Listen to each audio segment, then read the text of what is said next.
Oi, gente, hoje eu estou aqui para falar com vocês sobre Sexta-feira 13, lançado em 1980.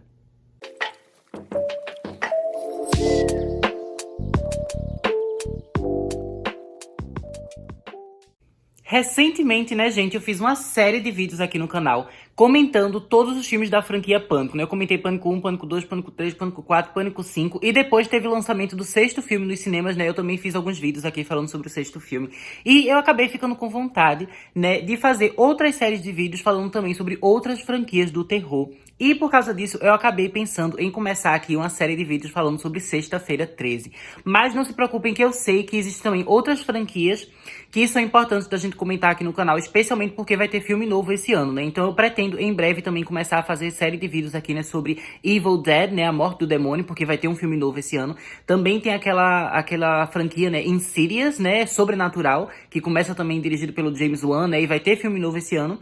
E também vai ter filme novo dos Jogos Mortais. Então eu também quero falar dos Jogos Mortais esse ano, né? Então vão ser várias franquias do terror que eu vou comentar aqui no canal esse ano. Mas hoje eu queria aproveitar para conversar com vocês, né, gente, sobre o primeiro filme da saga super clássica e super memorável, né, de slasher dos anos 80, Sexta-feira 13. O principal motivo, né, gente, pelo qual eu decidi começar a fazer esses vídeos aqui, né, sobre Sexta-feira 13, antes até de falar sobre essas outras franquias que vai ter filme novo esse ano, é porque eu tô assinando aqui, né, a Paramount Plus e também o canal Shudder, né, dentro da Amazon Prime aqui no Canadá. E acontece, né, que no catálogo, gente, como vocês podem ver, tem disponível diversos filmes da franquia Sexta-feira 13. E eu achei isso super legal, porque eu nunca consegui acessar tantos filmes assim da franquia Sexta-feira 13 legalmente, tudo num lugar só, né? Então isso me deu muita vontade de ver todos os filmes de novo e comentar sobre eles com vocês. Porque o que acontece, né, gente, é que os filmes de Sexta-feira 13, eles são super difíceis de você acessar no Brasil, especialmente, né, por meios legais. Eu já vi todos eles em diferentes momentos, né, então eu conheço toda a franquia, já vi todos os filmes, mas eu nunca consegui, de fato, fazer uma maratona, assim, ver um atrás do outro, porque era sempre difícil encontrar esses filmes, sabe? Eu não encontrava em streaming e também DVD também era difícil de encontrar, né? Inclusive, vários deles, os DVDs, nunca nem foram lançados no Brasil, alguns são esgotados, outros nem foram lançados. Então, é uma coleção que é complicada de ver, né? Então, quando eu vi aqui que tem vários filmes disponíveis, eu pensei, não, preciso ver, preciso aproveitar, né? E também é uma franquia que eu estava ficando com certa saudade, assim, porque já faz um bom tempo, faz alguns anos, desde a última vez que eu vi esses filmes, né? Mas eu também preciso avisar pra vocês, né, gente, que Sexta-feira 13 não é minha franquia de terror favorita, não, muito pelo contrário. Eu tenho várias ressalvas com vários filmes, né? Várias das sequências que tem aqui. Tem uns filmes bem ruins da franquia Sexta-feira 13, mas ainda assim, por ser uma franquia tão icônica, né, eu acho que é importante a gente conhecer, é importante a gente conversar a respeito. E eu queria ter aqui a minha opinião sobre cada filme dentro do canal, né? Porque aí não importa quando a pessoa for conhecer o canal, eu quero que ela possa entrar aqui no canal e pesquisar, né? Ver os meus vídeos, ver minhas playlists e ver que aqui tem vídeo falando sobre todos os filmes de Sexta-feira 13, né? Então eu quero que esse seja um tipo de conteúdo que tenha aqui no canal. Assim como também eu fiz vários vídeos ano passado, né? Comentando todos os filmes da franquia Halloween. No caso, né? Eu falei desde o Halloween clássico de 1978 até o filme... se eu não me engano, eu falei até o remake, né, do Rob Zombie. Depois eu não falei mais de filmes novos da franquia Halloween, mas eu pretendo esse ano fazer vídeo falando sobre os filmes mais recentes, né? Então, ou seja, Halloween 2018, Halloween Kills e Halloween Ends, né? Então vai ter vídeo sobre esses últimos filmes de Halloween esse ano aqui no canal, mas ano passado todos os outros filmes da franquia Halloween eu já falei, né? Porque basicamente assim, eu quero ter vídeo sobre todas as principais sagas do terror aqui no canal, né? Então acho que é importante ter Sexta-feira 13, mas enfim, eu já tô enrolando muito. Vamos lá assistir o filme e já já eu volto aqui, né, pra conversar com vocês como foi a minha experiência de rever o filme depois de tanto tempo.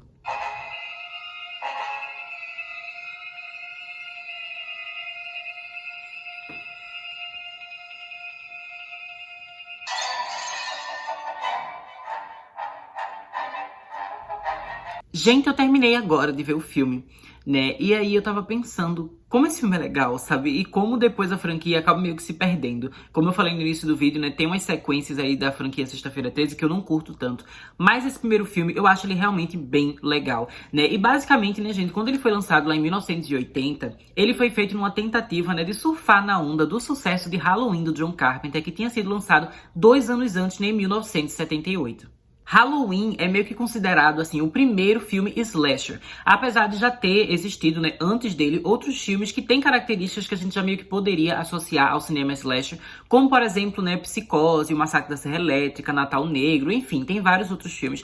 Mas Halloween, especificamente, né, meio que estabeleceu diversos dos clichês e diversas das fórmulas que, hoje em dia, a gente associa ao gênero slasher. Basicamente, o que vai acontecer aqui em Sexta-feira 13, né, é que a gente vai ter o Sean Cunningham meio que tentando repetir essa fórmula de Halloween, fazendo o seu próprio filme. E o Sean Cunningham, né, gente, ele já tinha trabalhado em outro filme de terror, né, se não me engano, ele produziu um filme chamado The Last House on the Left, né, que no Brasil é chamado de Aniversário Macabro, que foi o primeiro longa-metragem de terror do diretor Wes Craven, né, que a gente já conhece ele hoje em dia, principalmente por Hora do Pesadelo e também pela franquia Pânico. Então a gente já vendo aqui o Sean, ele já tinha um certo talento ali, ele já tinha uma certa experiência trabalhando com bons filmes de terror, né? Eu confesso pra vocês que eu nunca vi The Last House on the Left, porque eu sei que ele fala, assim, de uns temas bem pesados, né? Que tem violência sexual no filme, e que é um filme que realmente, assim, ele é conhecido por ser muito explícito, ser muito pesado o que acontece, né? É coisa, assim, muito violenta. Mas eu ainda quero ver esse filme futuramente, né? Porque ele é realmente importante, assim. Quando você vê, né, as pessoas que estavam envolvidas, né? O que foi lançado depois daquilo. É um filme que ele é interessante, é importante no terror. Eu espero algum dia ver,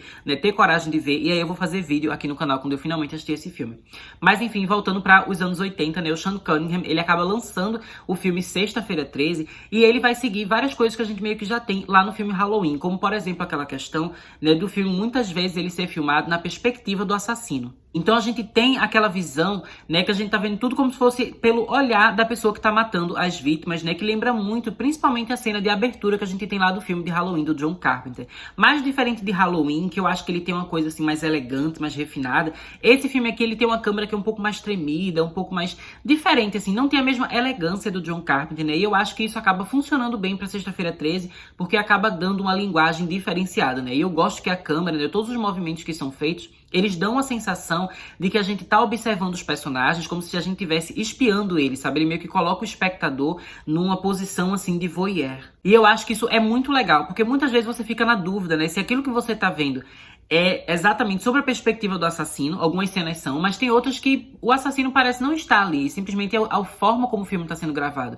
Então faz a gente realmente se sentir como se a gente estivesse observando pessoas e fazendo algo que a gente não deveria estar fazendo, né? Acompanhando essas pessoas ali, passando por todas aquelas desventuras e sendo assassinadas, né? Então eu acho que isso é uma perspectiva muito legal, né? Uma linguagem muito legal que é dada aqui para esse filme. E uma coisa, né, gente, que acaba potencializando, né, e fortalecendo ainda mais essa perspectiva é a trilha sonora aqui do filme, né, gente, que ela é muito legal. Eu gosto muito das músicas que tem aqui, né, todas as melodias que tem, é uma coisa assim, é bem bizarra, é bem estranha, né, e é bem intensa, assim. Você sente uma sensação, assim, de realmente de violência, de que o mal tá se aproximando. Eu acho isso muito legal. Não é uma trilha sonora, assim, tão incrível quanto a de Halloween, tão icônica quanto a de Halloween, mas é uma trilha sonora que eu ainda acho que é muito legal e que, inclusive, né, gente, o musicista responsável por compor a trilha sonora aqui desse filme, ele já chegou a comentar que ele se inspirou no filme Tubarão do Steven Spielberg, né, que a gente também tem aquela musiquinha clássica do tubarão que tocava sempre que o tubarão meio que tava se aproximando. Então mesmo quando o tubarão ele não aparecia em tela, só pela música a gente já sabia que ele tava próximo ali dos personagens e que a qualquer momento alguém poderia morrer.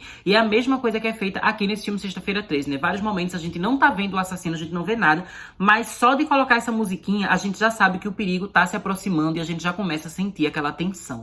E falando sobre essa questão, né, gente, da tensão, eu sinto que muitos filmes slasher do passado, né, especialmente o primeiro filme de cada franquia famosa, eles costumam ser mais focados, né, no suspense e não tanto na violência mais explícita, mais gráfica, como a gente tem hoje em dia, né, nos filmes mais modernos. Mas eu acho que esse filme aqui, Sexta-feira 13, ele acaba conseguindo meio que equilibrar essa questão, né, porque o filme realmente ele tem um suspense que é legal, especialmente pela forma como as cenas são filmadas, mas ao mesmo tempo, esse filme também entrega nas cenas de violência, né, também entrega nas mortes, que é uma coisa que eu acho que muitos dos filmes mais antigos não entregavam. Inclusive o próprio filme Halloween do John Carpenter, eu acho as mortes assim bem simples, bem sem graça. E o filme, por exemplo, né, do Massacre da Serra Elétrica, que também foi lançado antes desse daqui, é um filme que não tem tanto sangue, né? É um filme que ele não é tão gore, apesar do título, né, e dar aquela sensação de que é um filme bem sangrento, bem horrível, né? E o filme também tem muita gritaria, muita agonia. A gente tem uma sensação de que a gente acabou de ver uma coisa super violenta, super horrível, mas na verdade mal tem gota de sangue no filme do Massacre da Serra Elétrica. Já nesse aqui, né, gente, as cenas elas são um pouco mais explícitas, são um pouco mais grotescas, e tudo isso se dá, né, pelo trabalho do Tom Savini, né, que ele é um profissional que trabalha com maquiagem, né, e prótese e tudo mais, então ele acabava ajudando a usar efeitos práticos, né, para fazer essas cenas bem violentas e essas mortes bem marcantes e bem criativas. E além desse filme, né, gente, ele ser um bom entretenimento, ele ser divertido de assistir por causa desse suspense, né, com essa trilha sonora e a câmera filmando no ponto de vista do assassino. E a questão de também ser divertido ver as mortes bem criativas, também tem mais uma coisa que torna esse filme divertido, que é a interação dos personagens. Eu gosto muito do grupo de jovens que a gente vai conhecer aqui, né, porque basicamente a gente tem esse acampamento que tá fechado, porque nos anos 50 rolou um assassinato lá, né, e agora tem um cara que tá querendo abrir de novo esse acampamento, e ele vai contratar um grupo de adolescentes, né, pra trabalhar ali como monitores. Então esses monitores, eles estão ali no acampamento meio que pra ajeitar as coisas, arrumar tudo, pra que depois, em breve, né, as crianças comecem a chegar lá. Mas acontece, né, gente, que esse grupo de jovens, eles são muito legais. Eu não diria que eles são personagens, assim, super bem construídos, super bem desenvolvidos. A maioria deles, eu nem lembro o nome deles, mas eles simplesmente são legais, eles são carismáticos, eles têm cena deles se divertindo juntos, que é muito legal da gente assistir, sabe? A gente tem cenas deles no lago, nadando. A gente tem uma cena também que eu acho super legal, que a personagem Alice, né, que ela é a final girl aqui do filme, ela tá no quarto dela e de repente aparece uma cobra, que é uma coisa bem acampamento, né? Bem você viver ali no meio do mato. E ela começa a gritar e os amigos vão lá pra ajudar ela. E eu acho que, tipo, é muito legal nessa cena, sabe? Você vê eles ali todos juntos, meio que tentando lidar com aquela questão da cobra, né? Eles querem derrotar aquela cobra, mas eles estão morrendo de medo. E aí começa aquela gritaria, começa aquela confusão no quarto. Eu acho isso muito legal, eu gosto dessa vibe adolescente, né, que esse filme tem. Apesar, né, gente, de que eu devo dizer aqui que essa cena me incomoda um aspecto dela, né, que é o fato de que a morte que acontece ali da cobra, né, que eles vão matar a cobra, eles dão uma facada ali na cobra, aconteceu de verdade, eles de fato mataram uma cobra ali de verdade. E, obviamente, eu sou contra qualquer tipo de violência contra animais, né, então eu não acho certo de forma alguma que eles tenham machucado de verdade uma criatura, né, um animalzinho, pra gravar esse filme. É uma coisa que, obviamente, não tem necessidade nenhuma, é super errado que eles tenham feito. Mas, infelizmente, já aconteceu, né, e apesar desse crime horrível, dessa coisa horrorosa que eles fizeram com aquele animalzinho, eu acho que a interação dos jovens naquela cena é muito legal, né? Eu acho que os personagens, eles são divertidos, eles são fofos, sabe? Não tem nenhum personagem que é escroto e chato, que é uma coisa que, infelizmente, vai acontecer bastante em outras sequências dessa franquia Sexta-feira 13, né? Tem vários filmes que os personagens são o ó, sabe? Eu só ficava querendo que eles morressem logo. Mas nesse primeiro filme aqui não, sabe? Todo mundo é realmente bem legal. E aproveitando, né, gente, que eu tô falando de interação de jovens em filme slash, eu não podia deixar de lado, né, a questão de sexualidade, né, aquela coisa mais erótica que a gente tem em filmes slash. A gente sempre sabe, né, que no slash tem aquele clichê, né, de quem vai sobreviver, a final girl, né, a personagem boazinha, a virgenzinha, que não usa drogas, e enfim. E aí tem aqueles personagens que vão ficar bebendo, a gente tá fumando, vão ter relações sexuais, e eles vão ser os que vão ser assassinados durante o filme,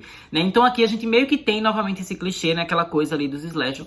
Mas eu devo dizer, gente, que uma coisa que eu acho super legal nesse filme é que a forma como eles abordam a questão da sexualidade me parece muito mais natural e muito mais íntima e bonita, e não tanto assim, como se fosse uma coisa vulgar e pra vender e objetificar a mulher, sabe? Que é algo que eu também sinto que vai acontecer em outras sequências futuras, né, da franquia Sexta-feira 13, que eu lembro que normalmente a gente tem muita nudez feminina, né, de um jeito que assim, você vê que ele realmente tá explorando o corpo da mulher só pra agradar a audiência masculina, cis, hétero, sabe? Eu não acho que isso é legal. Mas eu acho, né, que nesse primeiro filme aqui, eles acabam trabalhando isso de um jeito que é muito legal, sabe? Porque a gente tem um relacionamento ali, tem um casalzinho, que inclusive o rapazinho, né, desse casal, gente, é o ator Kevin Bacon, né, que depois ele se tornaria bem famoso. Mas naquela época ele não era famoso ainda, né, ele tava só começando a carreira dele. E aí a gente tem cenas dele com a namorada dele, né? Eu achei que a cena de sexo deles é muito bem filmada, porque dá uma delicadeza, assim, tem uma sensualidade, uma intimidade, que é uma cena que é bonita, que você não sente que é vulgar, e que você não sente que eles estão objetificando a personagem feminina ali naquela cena, sabe? Eu acho que foi uma cena que foi feita com bom gosto. E que, inclusive, né, como a intimidade deles é feita de uma forma tão bonitinha, a gente acaba shippando o casal e a gente fica com pena quando eles morrem, né? Então eu acho que isso é legal, porque nos outros filmes de Sexta-feira 13, né, nas outras sequências, eu acho que muitas vezes a gente só tem peitos rolando, peitos na tela, mulher nua, sabe? Personagens transando e morrendo, e a gente tá, tipo, nem aí pra eles, porque não são personagens legais, não são casais legais, e também as cenas de sexo, elas não têm essa questão, assim, da sensualidade, da intimidade, ser uma coisa bonita, né? E o corpo da mulher ali como se fosse um objeto, como se ela fosse uma boneca, sabe? Então eu não gosto disso, mas eu acho que esse primeiro filme faz de um jeito que é muito legal. Mas agora, né, gente, vamos logo conversar sobre quem é o assassino aqui desse filme, que normalmente a gente pensaria, não, vai ser o Jason Voorhees, mas no caso, ele não é o assassino aqui do primeiro filme da franquia Sexta-feira 13. A assassina aqui, no caso, né, gente, é a mãe dele, a senhora Voorhees, e ela é uma personagem, gente, que eu acho ela realmente muito legal. Quem faz o papel dela é a atriz Betsy Palmer, e dizem aí os rumores, né, de que essa atriz, ela não queria participar desse filme porque ela achava uma bosta esse filme, sabe? Ela falou que ela achou o roteiro horrível, mas ela queria dinheiro, então ela acabou aceitando, e assim, ainda bem que ela aceitou, porque eu acho que a personagem dela aqui é muito legal. E ela tem um jeito de atuar, né, gente, que é bem teatral, bem dramático, assim, bem exagerado, que eu acho que acaba trazendo uma coisa, assim, meio camp pra esse filme, que eu acho que torna ele mais divertido, sabe? É um filme que, apesar de ele ter toda aquela questão da tensão e da violência, ele também não se leva totalmente a sério, sabe? Tem aquela atuação, assim, meio novela mexicana, aquela coisa mais exagerada, assim, da forma como ela começa a explicar as motivações dela, né, do porquê ela tá ali matando aqueles jovens. E basicamente, né, gente, qual vai ser essa motivação dela, né? Porque ela tá ali matando todo mundo. Acontece que, na década de 50, né, o filho dela, Jason, ele estava ali naquele acampamento, mas dois monitores, né, um casalzinho de monitores adolescentes, deixou ele sozinho lá no lago, brincando sozinho. E foram ter relações sexuais em outro canto. E por causa disso, o menino acabou morrendo afogado no lago, né? Então o Jason morre ali no lago.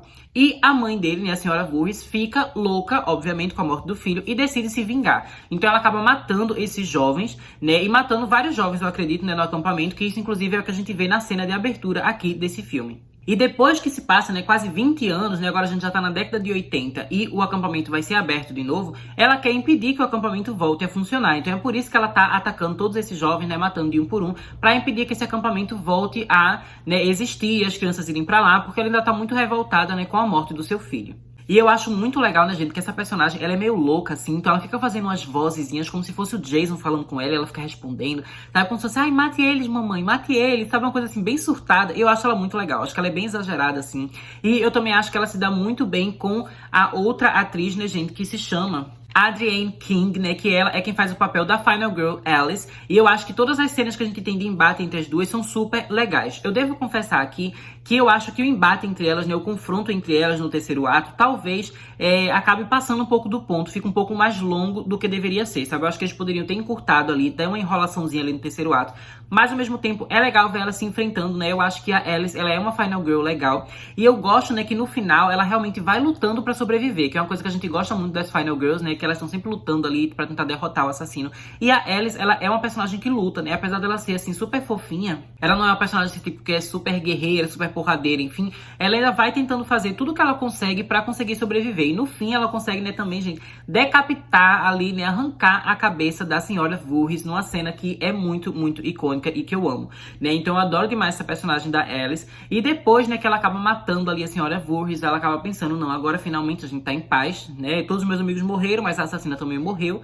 Não tem nada de sobrenatural nesse filme até agora, então a gente pensa, não, já que essa assassina morreu, ela está livre, né? Então ela acaba entrando assim num barquinho, né, num botezinho, e ela fica no lago, né? Ela acaba dormindo ali no lago, quando ela acorda já tá de manhã, e aí a polícia tá chegando ali no acampamento, né, onde eles vão encontrar os corpos, enfim, vão investigar tudo o que aconteceu. Mas aí, né, gente, essa cena é uma das cenas mais icônicas desse filme, que eu acho muito, muito incrível. Que ela tá ali no lago, né, observando a polícia chegar, e tá com a música tocando, uma música assim, bem legal, bem romântica, angelical, sabe? Como se fosse aquela sensação feliz de que a heroína venceu, sabe? O mal já foi destruído, a polícia chegou, já tá de manhã, sabe? Tudo vai dar certo. Então é uma música que é super positiva, super alegre, feliz, né? E serena. E aí, de repente, aparece o Jason saindo da água, uma criança toda deformada, né? Estranha, uma criança meio zumbi ali, que a criança parece que tá morta, né? E de fato a gente sabe que o Jason morreu no lago. Então ele acaba saindo ali e puxando ela pra dentro d'água, sabe? Numa cena que é muito legal e que muita gente toma susto nessa cena. Eu não tomei susto quando eu vi, né? Porque eu já tinha visto esse filme antes. E também na primeira vez que eu vi esse filme, eu acho que eu já sabia que isso acontecia no final. Então eu acabei não me surpreendendo. Mas eu sei que tem muita gente que quando vê esse filme pela primeira vez, sem saber da existência dessa cena, acaba tomando um susto, né? Quando o Jason, ele sai da água. Então eu acho que isso é super, super legal. E depois a gente vê, né, a Alice no hospital. Ela tá conversando lá com os policiais, com os médicos, e enfim. E ela pergunta, né, se eles encontraram algum menininho no lago. E eles ficam falando, não tinha nenhum menino lá. Tipo, só tinha você e todo mundo morreu, né? A senhora Voorhees está morta e todos os seus amigos, os adolescentes, estão todos mortos lá. Mas aí ela fala, se vocês não encontrarem, então quer dizer que ele ainda tá lá. E eu acho bem legal o filme meio que terminar nessa frase dela, que acaba meio que deixando a entender que o mal não foi resolvido. Ainda tem algo mais vindo por aí. E eu acho que isso é interessante, né? Porque na época que eles fizeram esse filme, eles não tinham a ideia de fazer toda a franquia, né? E o Jason, como a gente conhece, aquela figura icônica, não existia aqui ainda, sabe? O Jason era essa criancinha que tinha morrido no lago, sabe? Então, eu achei que foi legal, que apesar deles não terem, de fato, pensado na franquia a longo prazo, esse final acabou dando abertura para que eles fizessem uma continuação desse filme, né? E acabasse que Sexta-feira 13 se tornasse essa saga tão icônica, né? E tão marcante do cinema. Só é uma pena, né, gente? E também meio estranho que as duas figuras mais marcantes desse filme não voltem nas sequências, né? Que no caso é a assassina, a senhora Voorhees, né? Ela não é mais a assassina principal da franquia, a gente sabe que é o Jason. Tanto é que muita gente que vai ver esse filme aqui pela primeira vez e não conhece a história do filme, fica meio chocada, assim, tipo, como assim não é o Jason que tá matando todo mundo nesse filme? Né? É uma coisa que acaba meio que surpreendendo. E a Alice, né, que é essa Final Girl, ela também acaba não voltando em muitos filmes, né? Ela chega a voltar no segundo filme, que eu pretendo conversar sobre ele em breve aqui com vocês, né, no canal, mas ela não chega a voltar a ter um personagem, a ter um papel principal em nenhum filme, ser uma Final Girl que vai lutar contra o Jason em vários filmes, né? Isso não acontece. E infelizmente, né, gente, isso tem até uma motivação meio trágica, porque a atriz, a Adrienne King, né, que faz o papel da Alice, ela começou a ser perseguida na vida real por um stalker, né? Um fã obcecado que assistiu Sexta-feira 13 e ficou louco por ela, ficava perseguindo ela, ficava indo atrás dela. E por causa disso, ela acabou ficando bem traumatizada e ela não quis mais participar da franquia, né? Não quis fazer outros filmes. E isso é muito triste, porque eu acho que a Alice, ela é uma personagem legal e que eu acho que ela teria potencial para se tornar uma grande Final Girl da franquia Sexta-feira 13, assim como a gente tem, né, a Nancy Thompson sendo uma super Final Girl da franquia Hora do Pesadelo, a Laurie Strode sendo a Final Girl, né, da franquia Halloween, a Sidney Prescott sendo a Final Girl da franquia Pânico, né? Eu acho que essa personagem Alice, ela tinha potencial para ser essa figura central, né, da franquia Sexta-feira 13, mas infelizmente ela acaba não voltando, né, tendo um papel importante. Mas ainda assim é um filme, né, gente, que por si só, esse primeiro Sexta-feira 13, eu acho que vale super a pena. É um filme que eu acho muito legal, sabe, que eu super recomendo que vocês assistam. E basicamente é isso que eu tinha pra conversar sobre esse filme com vocês, né? Em breve eu volto aqui pra falar sobre as outras sequências de Sexta-feira 13 e também sobre outros filmes, né? Não só de terror, mas também de outros gêneros. Então, se vocês gostaram, né, gente, desse vídeo aqui, se vocês gostam desse tipo de conteúdo, né, falando sobre filmes, sobre franquias e tudo mais, não deixa de se inscrever no canal, né, pra não perder meus próximos conteúdos. Deixo vocês por aqui, até mais!